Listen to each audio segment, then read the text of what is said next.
Buenas tardes, amados hermanos y amigos.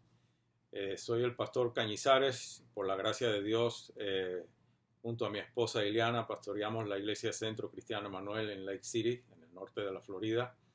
Llevamos allí ya sirviendo al Señor unos 19 años y estamos muy agradecidos del Señor, todo lo que ha hecho con nosotros y a través de nosotros. Y en esta hora pues le agradecemos también tanto al Señor como a usted por conectarse conmigo en esta hora y poder compartir el estudio de la palabra de Dios correspondiente a los viernes.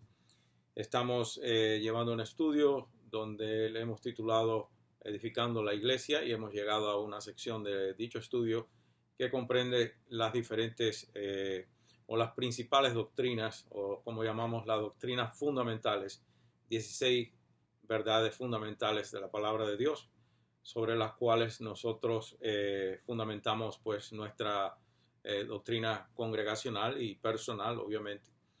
Y la semana pasada habíamos quedado en la número 3, que trata sobre la deidad del Señor Jesucristo. Comenzamos diciendo pues o compartiendo bastante material sobre que prueba la deidad de que el Señor Jesucristo es plenamente divino, que Él es el Dios eterno, el Hijo eterno de Dios. Y habíamos llegado después, obviamente, de compartir diferentes pasajes y textos bíblicos que hablan de la deidad del Señor Jesucristo, que aseguran la deidad del Señor Jesucristo. Tuvimos por razones de tiempo que hacer esta pausa, diríamos, de una semana, y hoy vamos a tomar exactamente donde lo dejamos, y es específicamente otras pruebas que hablan de su deidad, son las propias afirmaciones del Señor Jesús. Voy a tomar ahora unos segundos para orar y encomendar este estudio bajo la dirección del Espíritu Santo.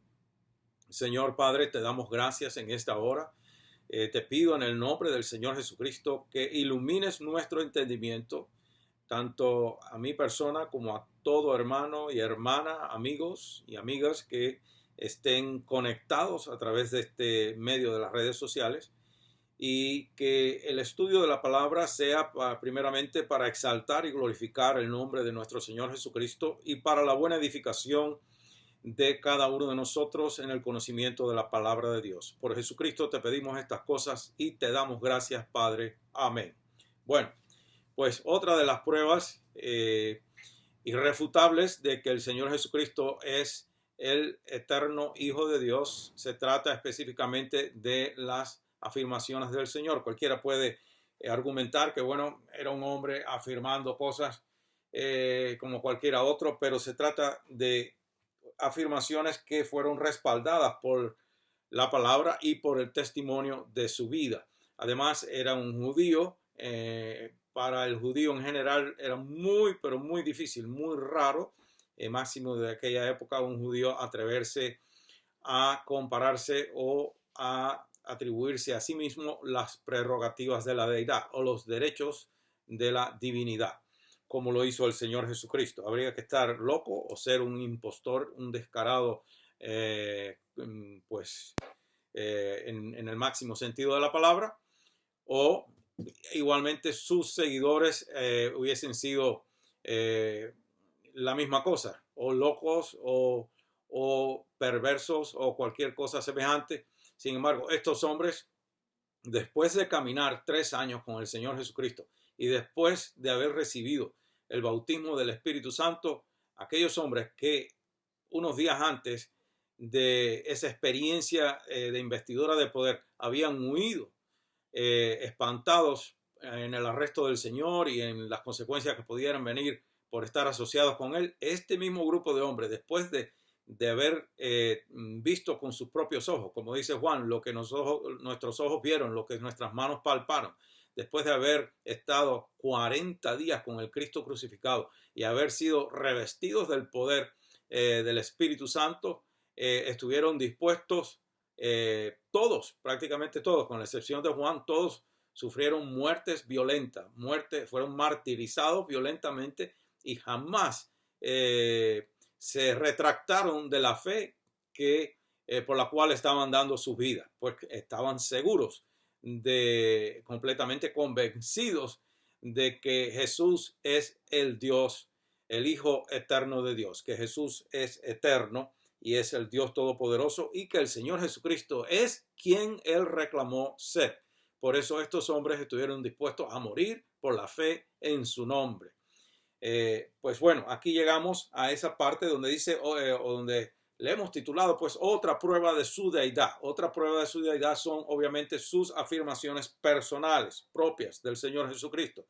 Él se identificó, como dije, completamente con los derechos de la divinidad, con los derechos de la divinidad o las actividades divinas. Él dice en Juan 5:17, el Señor Jesucristo dice, mi Padre hasta ahora trabaja y yo trabajo. Esto es una frase donde él se está poniendo o está haciendo una referencia a la igualdad que existe en cuanto a deidad entre él y el Padre. Y también, pues, obviamente en la eternidad, en su relación eterna. En Juan 16:28, el Señor Jesucristo dice, salí del Padre y he venido al mundo. Otra vez dejo el mundo y voy al Padre. En Juan 20:21, el Señor Jesucristo dice, como me envió el Padre. Pues obviamente dando a entender que Él vino aquí con una misión especial de parte de su Padre. Vino a dar a conocer al Padre, a nosotros los pecadores y a reconciliarnos con Él, a rescatarnos, a salvarnos de nuestros pecados. Además, afirmó tener conocimientos divinos y comunión divina, tanto en Mateo 11:27 como en Juan 17:25. Afirmó ser el único que puede dar a conocer el Padre al Padre a nosotros los hombres. Es decir, es el único mediador entre Dios y los hombres, el único que puede dar a conocer al Padre a los hombres. Y eso vamos a buscarlo en Juan 14, por favor. Si tiene su Biblia ahí, Juan capítulo 14,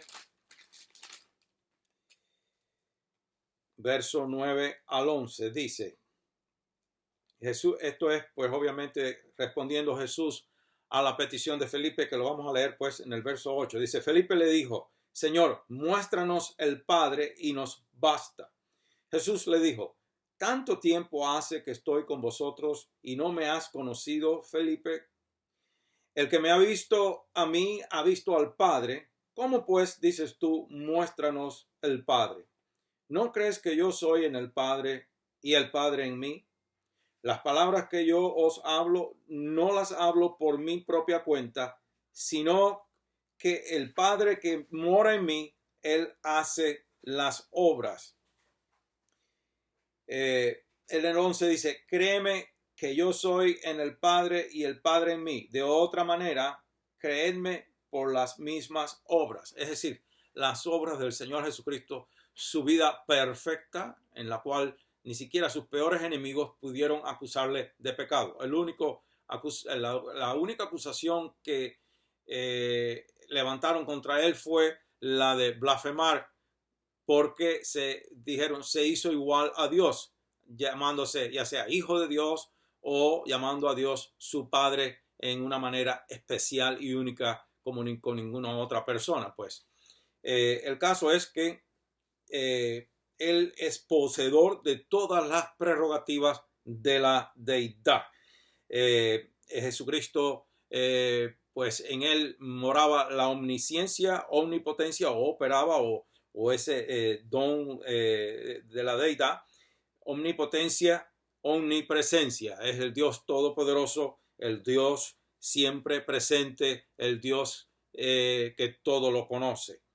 El Señor Jesucristo también tenía poder para perdonar pecados. Realmente es el juez de todos los hombres, vivos y muertos. Vamos a Marcos capítulo 2.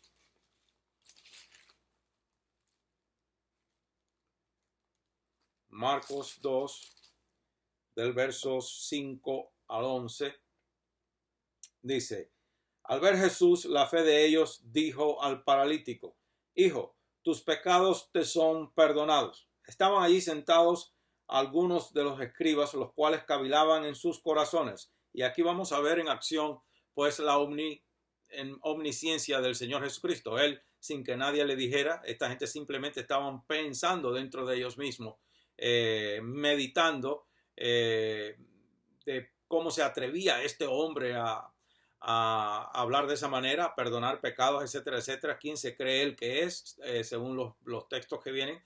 Y el Señor Jesús conocía perfectamente lo que estaban diciendo, y vamos a ver el desenlace pues aquí. Dice, al ver la fe de ellos, dijo al paralítico, hijo, tus pecados te son perdonados. Estaban allí sentados algunos de los escribas, los cuales cavilaban en sus corazones. Y dicen, ¿por qué habla este así? Blasfemias dice.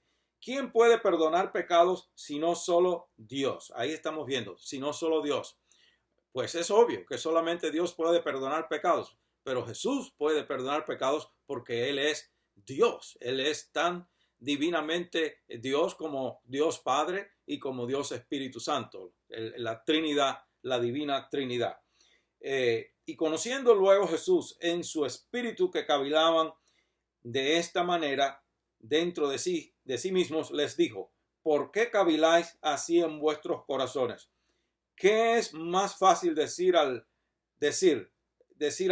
paralítico, tus pecados te son perdonados, o decirle, levántate, toma tu lecho y anda? Aquí vemos tanto el perdón sellado con poder, es la acción del poder, la misericordia, la gracia y el perdón en acción.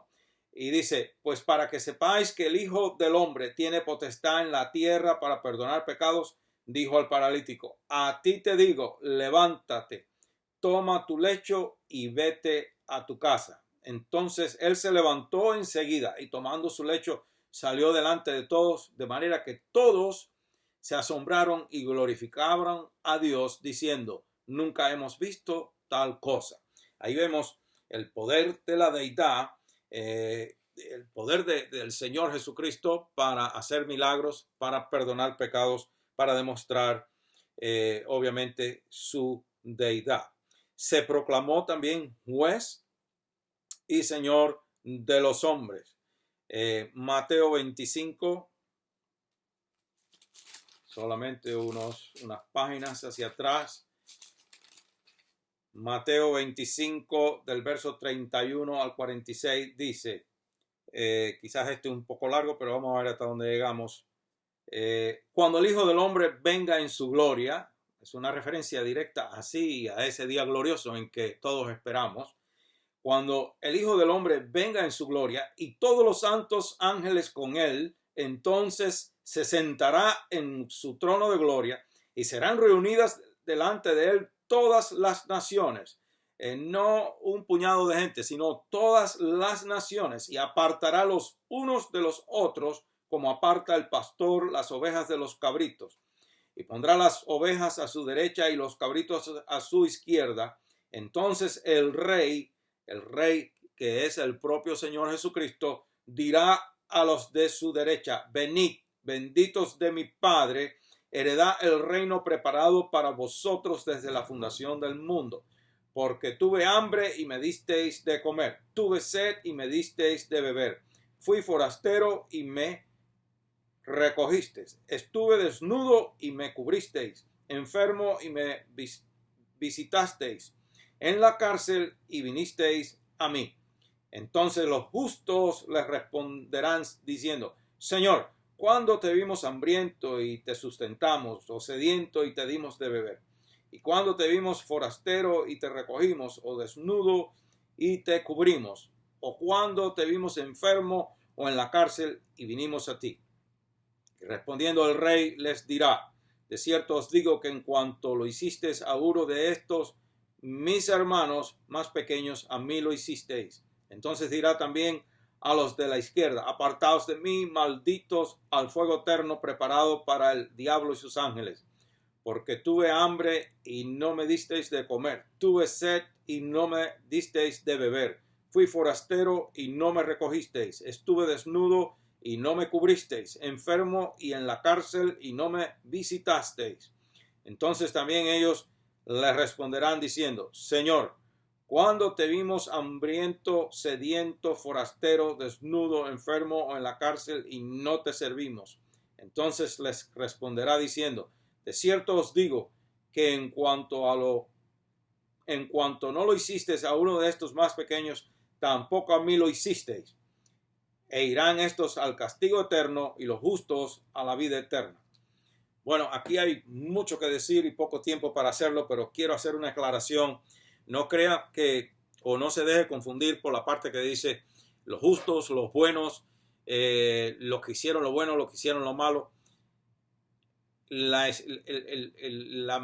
mejor decisión, lo bueno realmente, la referencia a lo bueno en la decisión de los unos o los otros es, en esencia, reconocer que Jesucristo es el Señor, que Él es el único que nos puede salvar, que su sangre preciosa es la única que nos limpia de pecado. Cuando el hombre o la mujer reconoce que Jesucristo es el Señor, es el Hijo eterno de Dios y que por su sacrificio perfecto es la única vía que nosotros tenemos para salvación y para reconciliación, obviamente, con el Padre. Esa es lo mejor que usted puede hacer. Después de eso, entonces, que nuestras obras valen para algo. Y en la escritura ahí donde dice los justos, justos porque fuimos o somos justificados por la justicia de Cristo que es atribuida o acreditada a nuestro favor. Pero la única manera de lograr eso es reconociendo primeramente la deidad de Jesús, porque si Jesús no fuera Dios, tampoco podía salvarnos. Él nunca dejó de ser completamente Dios para hacerse completamente hombre y morir por nosotros en la cruz. Pero si Él no fuera quien es, nuestra fe sería en vano. Entonces somos salvos por medio de la fe en Jesucristo, porque Él es el eterno Hijo de Dios, quien vino y se hizo a sí mismo hombre para poder salvarnos a los hombres de nuestros pecados. Entonces, vamos a dejarlo ahí por razones de tiempo y continuamos hacia en esta misma línea de pensamiento, pues podemos decir también que algo que prueba la deidad del Señor Jesucristo, aparte de toda la sobreabundante número de testimonios y de pruebas que existen en las Sagradas Escrituras, no solamente en el Nuevo Testamento, sino desde el libro de Génesis hasta el libro de Apocalipsis. La Biblia, el tema central de la Biblia es el Señor Jesucristo. Esa es la pasión del Espíritu Santo a través de todas las páginas de la Biblia. Si usted busca a Cristo en cualquier libro de la Biblia, el menos mesiánico que exista de todos los libros de la Biblia, si usted busca al Señor Jesucristo en cualquier libro de la Biblia, lo va a encontrar, porque Él es el tema central de la palabra de Dios. Él es el Hijo eterno de Dios y eso es lo que estamos hablando aquí. De manera que Él, aunque se hizo a sí mismo hombre, tomó nuestra naturaleza humana, pero no nuestra corrupción pecaminosa, no nuestra debilidad, no nuestro germen de pecado, nunca moró en Él. Por eso Él tuvo una vida absolutamente perfecta y sin pecado. Fue también, pues obviamente, fue levantado de entre los muertos. Él fue a la cruz, Él se dio en el sacrificio, Él murió, Él resucitó al tercer día, según las Escrituras, y según las Escrituras fue levantado al cielo y regresó a tomar o a sentarse a la diestra del Padre, a la gloria que siempre eternamente ha tenido con el Padre. De manera que la Biblia da testimonio de esto. Vamos a ver en Mateo capítulo 28, verso 6, cuando los apóstoles están mirando y preguntándose estas cosas, dice, pasado el día de reposo, voy a leer en el verso 1 del capítulo 28, pasado el día de reposo, al amanecer del primer día de la semana, vinieron María Magdalena y la otra María a ver el sepulcro. Y hubo un gran terremoto porque un ángel del Señor descendió del cielo y llegando, removió la piedra y se sentó sobre ella. Su aspecto era como un relámpago y su vestido blanco como la nieve. Y de miedo de él los guardas temblaron y se quedaron como muertos. Mas el ángel respondiendo dijo a las mujeres, no temáis vosotras, porque yo sé que buscáis a Jesús, el que fue crucificado. No está aquí, pues ha resucitado, como dijo. Venid, ved el lugar donde fue puesto el Señor.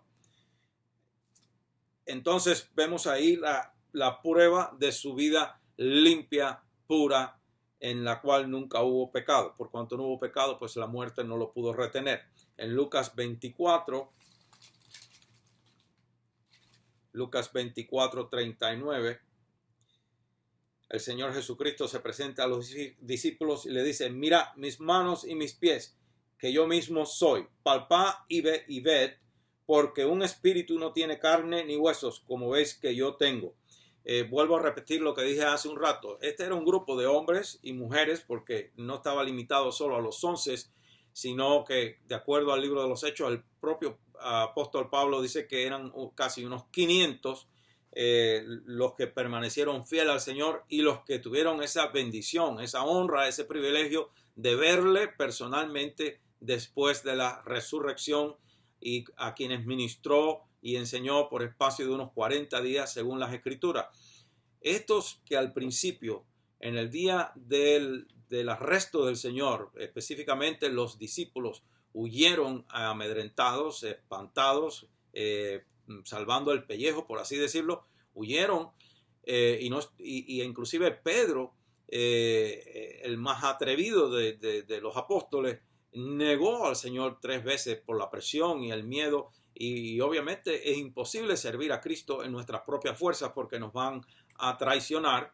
Pero una vez que estos hombres que inicialmente huyeron amedrentados fueron investidos del poder del Espíritu Santo y ya habían compartido esos 40 días con el Señor resucitado, estos mismos hombres estuvieron dispuestos a sufrir el martirio que fuera necesario sufrir, la persecución, la tortura, la muerte más violenta que se les pudo dar. Sin embargo, jamás se retractaron de la fe. ¿Por qué? Porque pudieron comprobar con sus propias por sus propias facultades, por sus oídos, por su vista, por su olfato, por su tacto, etcétera, etcétera, que Jesucristo es real y verdadero. Y por cuanto vieron la realidad del Dios encarnado y del Dios que anduvo con ellos por 3 años y que ahora regresó a la gloria que siempre tuvo con el Padre, y que las promesas que están ahí selladas por su sangre preciosa pues estaban garantizadas para todos nosotros, estos hombres y mujeres estuvieron dispuestos a morir, no importando lo que les pudieran hacer, porque sabían que a ellos les estaba garantizada la vida eterna por Jesucristo. Y ese es el caso con cualquiera de nosotros. Nosotros no podremos convencer, yo no le puedo convencer a usted de que Jesús es real y verdadero. Yo no le puedo convencer a usted de que lo que dice la palabra de Dios es verdad, pero una cosa sí yo sé, que ni usted ni nadie me pueden hacer, es decir, convencer a mí de lo contrario. Yo tengo mi convicción, mi fe de que Jesús es real y verdadero por lo que ha hecho en mi vida, por lo que continúa haciendo a través de mi vida, lo que ha hecho en mi familia, en mi esposa, en mis hijos, lo que está haciendo en mis nietos, en mis hermanos en la fe, etcétera, etcétera. Yo sí estoy convencido y dispuesto inclusive a morir por la fe en el nombre del Señor Jesucristo. De nuevo, no lo podré convencer a usted, pero nadie me puede convencer a mí o me puede hacer que yo me retracte de lo que yo creo y en lo que yo estoy convencido de mi Señor Jesucristo. Entonces, este era el caso de aquellos hombres y mujeres cuanto que le vieron en esa manera tan personal. Entonces, y desde esa glorificación del Señor Jesucristo, resurrección, Él ha sido glorificado, como digo, y está sentado a la diestra del Padre intercediendo por nosotros. Él es el único mediador entre Dios y nosotros los hombres y mujeres, nosotros los pecadores. ¿Y por qué es esta doctrina tan importante? Bueno, vamos a ir cerrando este punto doctrinal de la divinidad del Señor Jesucristo. ¿Por qué razón es tan importante esta doctrina? Bueno, en primer lugar, el nacimiento sobrenatural de nuestro Señor Jesucristo, su vida sin pecado, sus milagros, su muerte, su resurrección, su ascensión al cielo son prueba de que Él es el Hijo eterno de Dios que vino a rescatarnos a nosotros de las tinieblas, del pecado, de la muerte, obviamente la consecuencia del pecado, que es la maldición y la muerte eterna, y a reconciliarnos con Dios. Si nosotros no creemos en la deidad de Jesucristo, ninguna de estas cosas que acabo de decir fueran posibles. Por eso es tan importante esta doctrina. Saber que el Señor Jesucristo es el eterno Hijo de Dios y que vino a la tierra enviado por Dios Padre para morir en nuestro lugar por amor a nosotros, y que después de haber cumplido con ese sacrificio perfecto, regresó a la misma gloria que Él tuvo con el Padre, o que ha tenido con el Padre eternamente, y con el Espíritu Santo nos asegura a nosotros nuestra salvación. Es decir, nuestra salvación y nuestra vida eterna no es solamente un concepto lógico, sino que también es una realidad, una promesa garantizada por el propio Dios eterno, el Dios que todo lo puede. Amén. La semana que viene vamos entonces a entrar en el próximo fundamento doctrinal, que es la caída del hombre, la caída del hombre. Así que la semana que viene, cuando volvamos a conectarnos para el estudio bíblico, pues estaremos hablando de esta cuarta, la cuarta de las 16 verdades fundamentales de la doctrina en la cual nosotros fundamentamos pues nuestra fe, por así decirlo. La caída del hombre. Pues hasta aquí vamos a llegar hoy. Le agradezco muchísimo su gentileza, su fineza de conectarse conmigo en esta hora para compartir la palabra. Que Dios le bendiga a usted, a su familia, les guarde y les guíe cada día de su vida. Bueno, muchas bendiciones y que la paz del Señor Jesucristo sea con todos ustedes. Amén.